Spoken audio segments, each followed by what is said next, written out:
Hello प्यारे विद्यार्थियों, आज हम करने जा रहे हैं महादेवी वर्मा द्वारा लिखित घीसा रेखा चित्र से जुड़ा हुआ प्रश्न इस प्रकार से आ सकता है।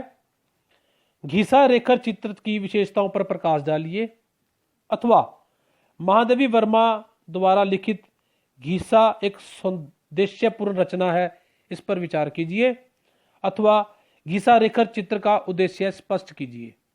आइए इस पर विचार करते हैं। घीसा सुप्रसिद्ध लेखिका महादेवी वर्मा द्वारा रचित एक सुप्रसिद्ध रेखा चित्र है।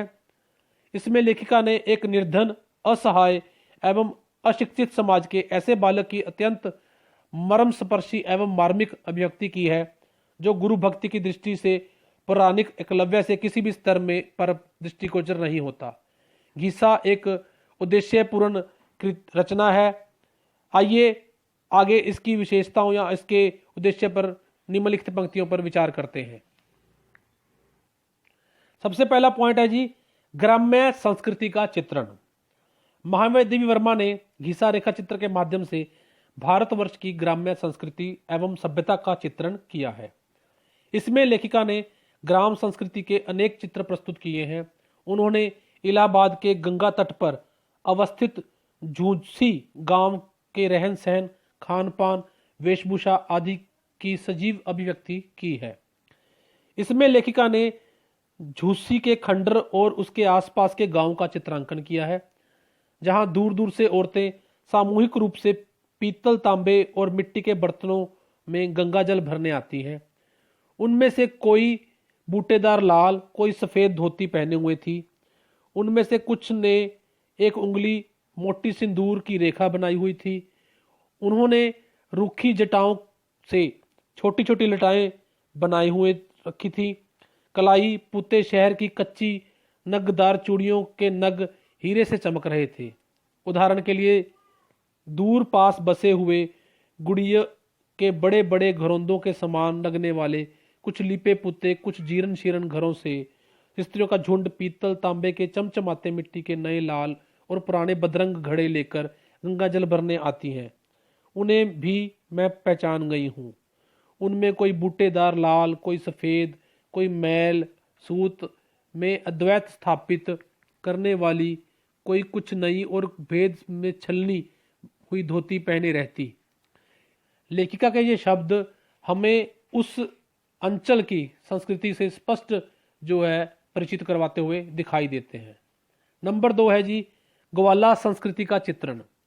इस रेखा चित्र में लेखिका ने भारतवर्ष की प्राचीन ग्वाला संस्कृति का चित्रांकन किया है, जो नगरीय संस्कृति के प्रभाव से धीरे धीरे क्षीण होती जा रही है।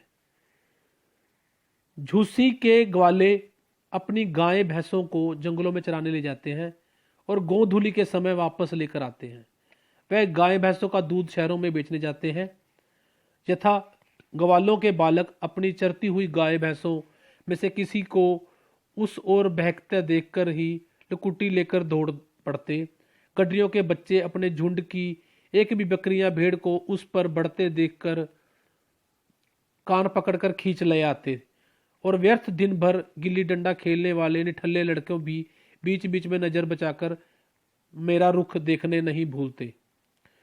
उस पार शहर में दूध बेचने जाते या लौटते हुए ग्वाले किले में काम करने जाते, या घर आते हुए मजदूर नाद बांधते या खोलते हुए मल्लाह कभी कभी चुनरी तय रंगाऊ लाल मजीठी हो गाते गाते मुझ पर दृष्टि पड़ते ही अचाक कर चुप हो जाते। कुछ विशेष सभ्य होने का गर्व करने वालों से मुझे यह सहज नमस्कार भी प्राप्त हो जाता है। इस प्रकार लेखिका ग्वालों की संस्कृति का चित्रण करने में भी सफल होती हुई दिखाई देती है। नंबर 3 है जी, ग्राम्य एवं नगरीय संस्कृति का समन्वय। समन्वय अर्थात दोनों का मेल। लेखिका ने प्रस्तुत रेखा चित्र में ग्राम्य एवं नगरीय संस्कृति का अनूठा समन्वय स्थापित करने का प्रयास किया है। उन्होंने ग्राम्य एवं मानवीय संस्कृति में सामंजस्य स्थापित करने का प्रयास किया। वर्तमान समय में गांव का रहन सहन, खान पान, वेशभूषा निरंतर नगरीय सभ्यता से विशेष प्रभावित हो रही है, जिससे ग्राम्य संस्कृति पर नगरीय संस्कृति का प्रभाव पड़ना सहज और स्वाभाविक भी है। जहां गांव की औरतें बूटेदार लाल और सफेद साड़ियां पहनती हैं, वहां वह अपनी कलाई पर शहर की कच्ची नगदार चूड़ियां भी पहने हुए दिखाई देती हैं।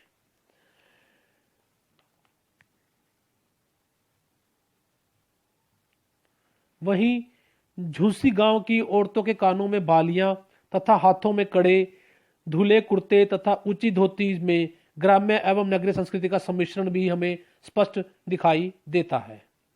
अगला पॉइंट है जी मानवतावादी भावना। महादेवी वर्मा ने घीसा रेखा चित्र में मानवतावादी भावना का निरूपण किया है। घीसा जहां सत्यनिष्ठ, ईमानदार, कर्तव्यपरायण एवं गुरु भक्त होने के साथ साथ मानवतावादी भावना से अनुप्राणित दिखाई देता है, वहीं मानवता की साकार प्रतिमा भी लगने लगता है। एक दिन महादेवी 5-6 सेर जलेबियां पाठशाला में बच्चों को बांटने लाई। उनमें से प्रत्येक बच्चे को 5-5 जलेबियां मिली। बच्चों ने छीना झपटी हुई, किंतु घीसा वहां से गायब था। कुछ दिन देर बाद उसने आकर बताया कि 5 में से 2 उसने स्वयं खा ली, 2 अपनी माँ के लिए रख दी हैं। वह अपने पाले हुए कुत्ते को केवल एक ही जलेबी दे पाया।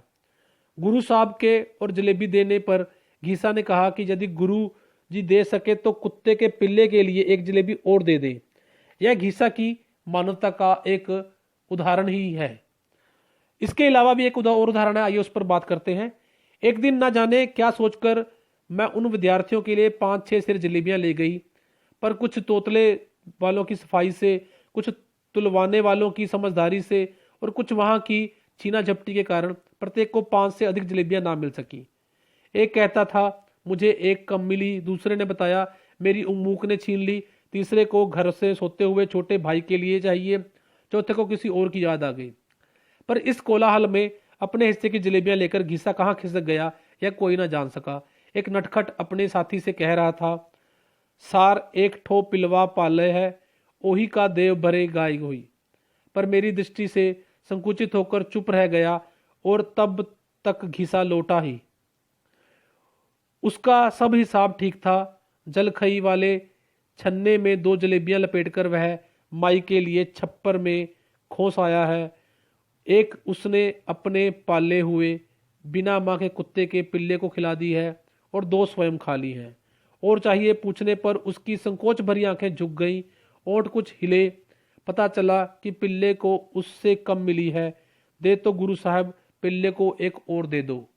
अर्थात कि वो जानवरों के प्रति इतना मोह से भर गया कि उसे अपने हिस्से की जलेबियां भी उसे दे दी, अपनी माँ का भी उसे ध्यान आया। इस प्रकार वह एक मानवता का जो उदाहरण लेके आता है वह अपने आप में उसके चरित्र की विशेषता बन जाता है। नंबर 5 है जी आदर्श गुरु शिष्य परंपरा का निर्वहन।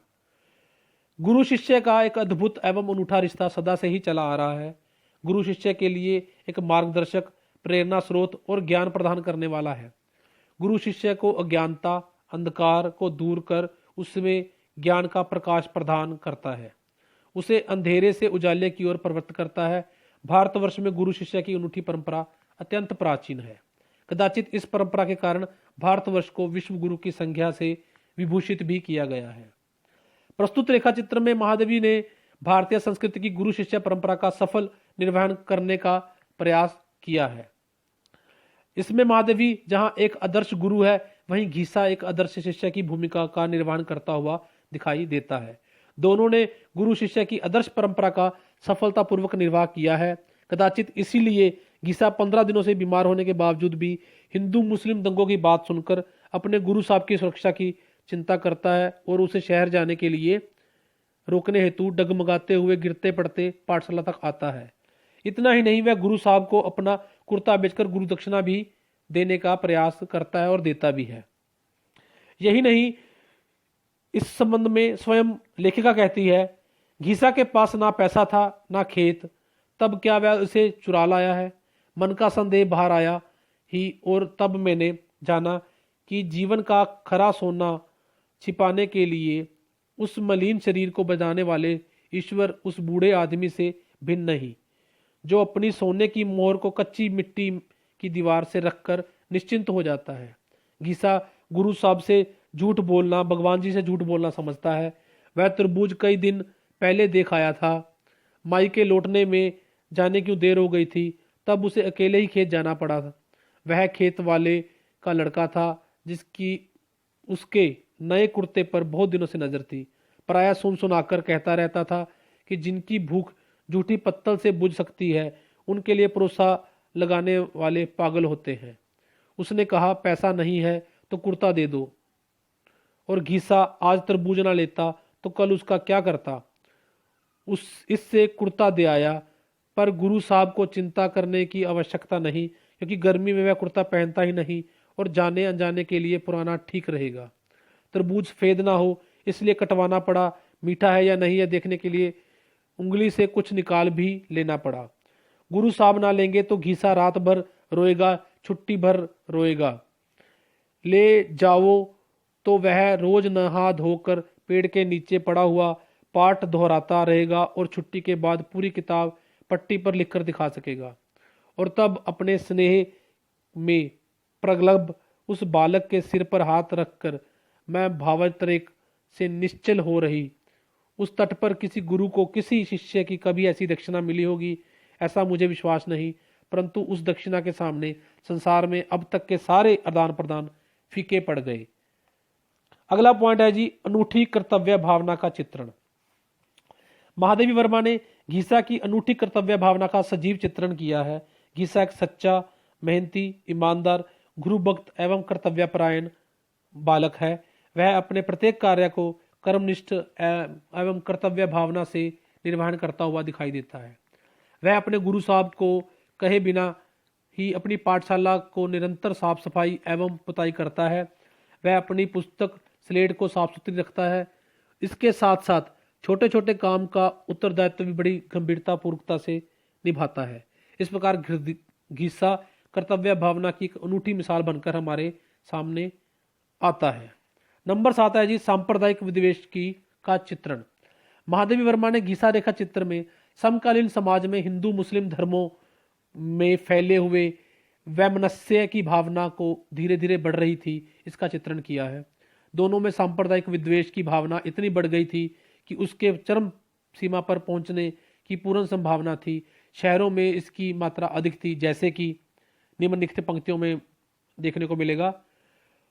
और होली के पहले ही एक घटना तो मेरी स्मृति में ऐसे गहरे रंगों से अंकित है जिसका भूल सकना सहज नहीं। उन दिनों हिंदू मुस्लिम वैमनस्य धीरे धीरे बढ़ रहा था। किसी दिन उसके चरम सीमा तक पहुंच जाने की पूर्ण संभावना थी। इन शब्दों से स्पष्ट होता है कि लेखिका जो है वो इस आपसी वैर विरोध और सांप्रदायिक विद्वेष को लेकर चिंतित है और इसे वह अपने अपने अपनी रचना में पूर्ण रूप से चित्रित करती हुई दिखाई देती है।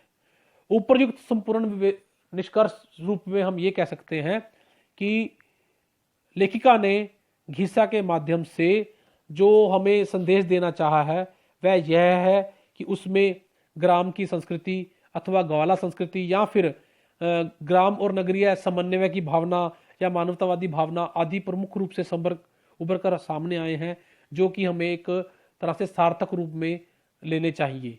यही इस रेखा चित्र का उद्देश्य रहा है। धन्यवाद विद्यार्थियों।